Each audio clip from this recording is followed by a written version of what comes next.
Hello, and welcome back to the library. I'm Dr. Wiggo, and today we're going to be talking about, well, books. That's why we're in the library. Now, you know, for my Dr. Wiggo on books, I have a few rules. I'm going to break one of those rules today. Normally, I only talk about books that I've finished, but in this case, it's a 10-volume saga, and I'm on book 8. But it's the beginning of a semester, and I needed to find a video that I could kind of turn up pretty quick, and the book ones don't need all the setup. So here we are. I'm not breaking the main rule. The series has to be finished because I hate waiting, and I know you probably hate waiting. So this 10-book saga is complete. In fact, it was completed like in 2011. So it's been around for a while. Oh, and there are no shortage of videos about these books because this is an amazing sequence of books. I'm going to try to cover them without spoiling anything, but I have to tell you enough to make you want to read them, but I don't want to tell you so much that it makes it a bad experience, and I don't want to set it. This is hard. Oh, I should probably mention the books we're talking about. The books we're talking about today, the whole series is called Malazan, the Book of the Fallen. And it is an amazing, amazing story, and it's, well, I'll tell you about it. First, let me tell you why I read the books. I may have mentioned this in a previous Dr. Wiggo on books, but I am a voracious reader, and one of the things I need to have at all times is a set of books that are on my phone. I'm an old man, so when I'm in the doctor's office, anytime I'm sitting around waiting, I get out my iPhone and read a book. So when I finished my last series, I needed a new set of books. And I stumbled upon these books. They were recommended to me by Amazon, a 10-book saga. You read the first book and then decide if you want to go on. I wanted to go on. And I think you will too. Or not, we'll get into this. These are very dense, hard to follow books, but it's worth it in my opinion. Malazan, Book of the Fallen is a series written by Erikson. Back in the 80s when he was a student, Erikson had a friend, Ian Esselmont, and they liked to do role-playing games. Not Dungeons and Dragons, they used something called GURDS, which I know nothing about because back then I wasn't into this kind of stuff. They developed this entire backstory for this world, and it's an amazing, amazing world. This may sound familiar. Remember Ray Feist? I'll link that video up here. That's exactly where the Midkemia books came from, is Ray in college developed this backstory for role-playing games and then novelized it. Well, this is the same thing. Stephen and Ian developed this thing, and then, well, it actually gets a little more complicated. They decided it would make a good movie, and by the way, it probably would. So they wrote a movie script. And again, this is back in late 80s, early 90s. And nobody was interested. So there was no market for it. So he just wrote a book. Now, he finished the book in like the early 90s, and it took him until 1999 to get it published. And the first book was called Gardens of the Moon. Now, the books are called Malazan, Book of the Fallen. Well, Malazan is the name of an empire. And the first book is about the Malazan Empire trying to conquer the continent of Genabakis. By the way, I don't know how any of these words are pronounced. In the prologue to this first book, we meet a 12-year-old boy named Ganos Paran. He will be a main character. Oh, but here's where these books get different from most fantasy books. He's not going to be the main character. He's going to be a main character. One of the highlights or lowlights, depending on who you talk to, of these books is it's not like the Lord of the Rings where you follow you follow Frodo all the way through to the end. No, there are multiple groups of people, and it's sprawling, and there'll be thousands of miles. They'll be on different continents, and eventually some of them come together towards the end of the saga. The first book really concentrates on this army regiment that has this group in it called the Bridge Burners. And what they do is they go, well, they're bridge burners. They blow things up. they like sappers and cussers, and they like blowing things up, and it's a motley crew, and you'll fall in love with some of them, and you'll come to hate some of them, and well, don't worry, they're all probably going to die. Oh, but death isn't eternal in this particular set of books, because oh my God, you'll meet a guy named Whiskey Jack in the prologue with the Ganos Perrin, and he will be kind of a main character for this first book. This is a world of magic and sorcery, and it's not like any kind of magic or sorcery you've ever seen before. It's based on this thing called warrens and holds, where you draw and you get in. It's like you reach into another dimension, usually where a god lives. Oh, and there are gods, and they're very meddlesome, these gods, and they'll pop up all over the place. And there's all these other races that you're going to meet throughout the books. The one I like the most are and again, I don't know how to pronounce these, the Talan Amas. They're basically undead warriors who can like disappear into the dirt, into dust, and then they can just reappear. Well, that's good for warfare, trust me, when they can just pop up out of the ground. The first book is a bit of a slog, because you just get thrown in, and here it starts going. And you kind of got to figure out, he doesn't explain any of this. He doesn't explain how the magic works. You just kind of have to pick it up as you go along, which I know some people will love. I loved it, but some people will go, I'm so confused. If you hate the first book, stop, because it isn't going to get better. I mean, if you like the first book, it is going to get better. But if you don't like it, it's not going to get much better, because in the second book, Deadhouse Gates, we're on another continent, and it's now the Malazan Empire trying to subdue the 7 cities on this other subcontinent. Oh, but there's a character whose last name you'll recognize, Perrin, who's the kid from the first book. Well, his sister's in this book, and actually he has another sister who also will appear throughout the books. It gets very complicated. But you're not going to see the people from the first book in the second book. It's a whole different set. We're on a different continent. This book is completely, seemingly unrelated, except that it's set on the same planet, and it's the same empire, but it's a whole different campaign and a whole different continent. Now we move to the third book, where things start coming together a little.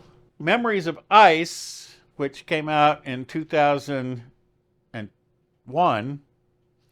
Oh, well, that's the other thing. This guy wrote these books. Just boom, boom, boom.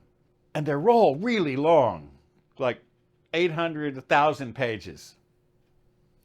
I think I saw in a video that the whole 10 books is like over 3 million words. But Memories of Ice, which again overlaps with Deadhouse Gates, the previous book, we pick up another race, the Moronth, who I never really did understand who they were, but they were the race that made the cool bombs, the sappers and cussers and stuff that bridge burners used. They're good people to know. Now we move to the fourth book, House of Chains, which came out in 2002. There's a prequel at the beginning. By the way, if it isn't confusing enough that there are 10 books, each of these books is divided into books. First book in the fourth book is a prequel and follows this guy named Karsa Orlong, who is yet of another race, more ancient race, and it sets up. So when you get to the fourth book, you're reading of this whole huge long thing about people. You don't know who these people are. You don't know where you are in time. Oh, it's just we get to the fifth book, Midnight Tides, which came out in 2004, and now we introduce a third plot line on yet another continent, the Empire of Lether, and the Letherians. It's a slavery-based thing. Oh, if you have any kind of heart, you're just gonna. And in fact, I think I've read that one of the things that Erikson was going for in these books is to instill empathy in the reader. I felt for these people. They kind of got to me, the way they treated some of these people. Now this is focused on another race, the Tiste Adur, and the Kingdom of Lether, and their expansionary plans. And of course, they're going to run into these other guys. In fact, it happens in the next book. The Bonehunters, which came out in 2006, now all three plot lines converge. So we have the Empire of Lether, we have the Seven Cities, and we have the people that were in the Seven Cities subplots, and of course still the Malazan Empire. Well, since their name is in the overall arching title, you kind of know they're going to be there throughout. Then book 7, Reaper's Gate, which came out 2007, continues the story, and I want to tell you all sorts of stuff. There's shapeshifters, there's dragons, there's all these things, but I don't want to spoil anything, so I want you to be surprised when you come to it. Then we get to book 8, which is, by the way, where I am. I'm in book 8. I'm reading book 8 right now, Toll the Hounds, which came out in 2008. And one of the major things in this book is an army of the dead being called back from the land of the dead. Maybe. I don't know. Again, he doesn't explain anything. You have to kind of figure this stuff out. But I think... Oh, and some of these dead people in this army of the dead, you know, because they're characters from previous books who died. Well, when you die, it's kind of like the Marvel Cinematic Universe. Even if you see the body, though, in these books, still doesn't mean they're dead. Well, it means they're dead, but that doesn't mean they can't come back. The 9th book, Dust of Dreams, which came out in 2009, I haven't gotten to that one yet. That's next on my list. I'm about 3/4 of the way through Toll the Hounds, so I'll be getting there soon. I gotta warn you, this one ends on a cliffhanger because basically he was trying to finish, and it was kind of like a George R.R. Martin thing, and or actually more like Ray Feist. Ray Feist did this a lot, where he'd go to write the last book and it would turn into 2 books. Well, it turned into 2 books. The 10th book being The Crippled God, which came out in 2011. The Crippled God is one of the many gods, but this is a god who's trying to overthrow the other gods.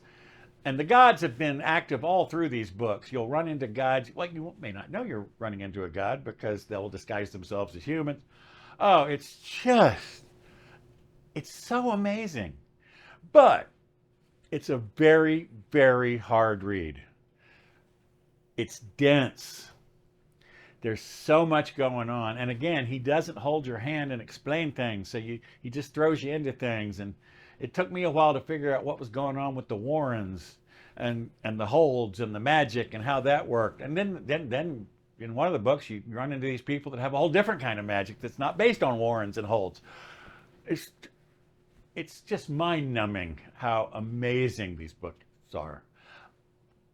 I hope I'm kind of getting you psyched up. I'm hoping you're going to want to read these. Like Ray Feist, it's a massive, massive world. The history goes back hundreds of thousands of years.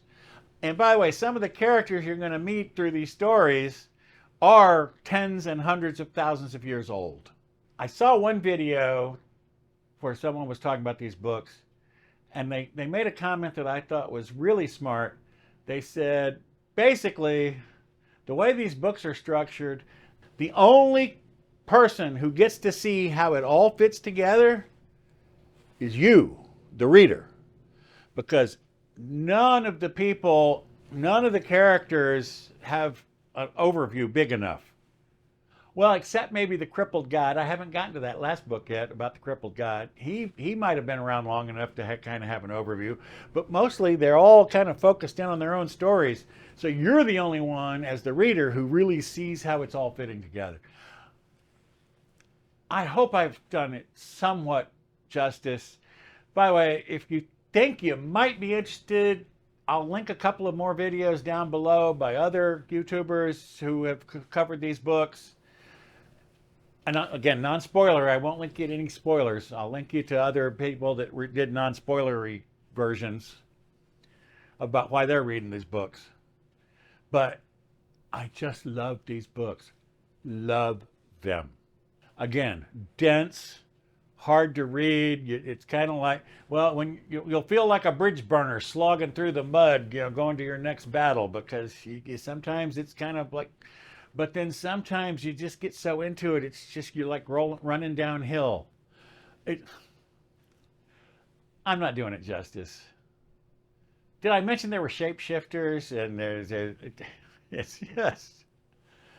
it's just amazing. And whenever you think you have things figured out, yeah, no, you don't. Because then something will happen and you'll go, oh, didn't see that coming. That's kind of the whole history of this book. You don't see anything coming because it's so wild and so wide ranging. I just adore these books. So that's all I got for this week. Next week will be another easy to shoot video because, again, still shooting videos for school, beginning of the semester. So I don't have a lot of time to concentrate, but you know, new iPhone coming, and you know I'll be buying one because I'll get a video out of it. Plus, allegedly has a new camera in it, so I want to check that out. So that's it for today. Thanks for stopping by. See you next time. Bye-bye. I'm even waving in the library.